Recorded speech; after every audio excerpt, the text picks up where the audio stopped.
新闻先来看，去年伫台南开始，两个警察逃发林姓吴检方求处死刑。台南地方法院审理当晚，今仔一审宣判，判林姓吴死刑，褫夺公权终身，专案协当搁上诉。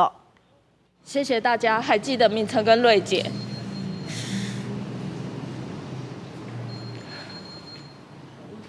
我相信台湾是个法治的社会，司法有其独立性。今天的审判结果与后续的执行过程不会受到外力有所偏移。正确的事情或许困难，但总是需要开始。请让我们相信这个社会是有变好的可能性。林姓吴是缅甸外一家的受刑人，伫去年8月15日，伊偷牵一台乌托邦逃亡。8月2日，和民权派出所两个警察临检哦，伊攻击警察，嘛造成两个警察受重伤，拢不幸死亡。